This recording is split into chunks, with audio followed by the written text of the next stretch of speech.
Les lycéens monégasques sont-ils addicts? Suite à l'enquête menée en 2019 auprès des lycéens de la Principauté, l'INSEE a organisé une conférence en ce qui concerne la consommation de produits psychoactifs, comme le tabac, l'alcool et le cannabis, mais aussi aux usages sans substance, autrement dit des addictions dues à Internet, aux réseaux sociaux et aux paris d'argent chez les jeunes de Monaco. Vanessa Dessy était sur place, voici son reportage. Menée dans une trentaine de pays tous les 4 ans, l'enquête ESPAD interroge les adolescents sur leur comportement de santé. En principauté, l'enquête a été mise en œuvre auprès de l'ensemble des lycéens et collégiens de 16 ans et plus scolarisés dans les établissements monégasques.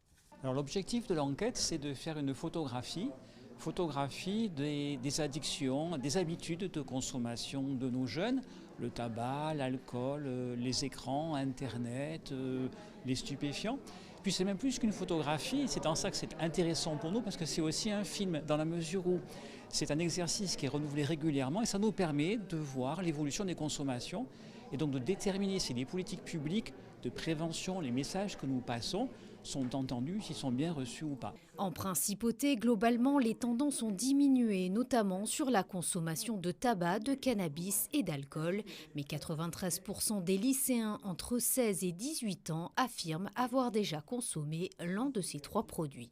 Il y a une consommation régulière qui s'installe sur certains produits, notamment voilà, le cannabis concerne encore 5% de la population lycéenne en usage régulier. Et puis on voit que d'autres pratiques ont tendance à augmenter, par exemple la e-cigarette.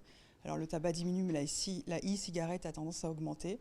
Et puis tous les usages sans substance ont tendance également à augmenter. Bien évidemment, en premier lieu, Internet et les réseaux sociaux, l'utilisation des réseaux sociaux, mais aussi, dans une moindre mesure toutefois, les paris d'argent. Au total, 1369 élèves de la Principauté, de la 3e à la terminale, ont répondu en classe au même moment à ce questionnaire anonyme.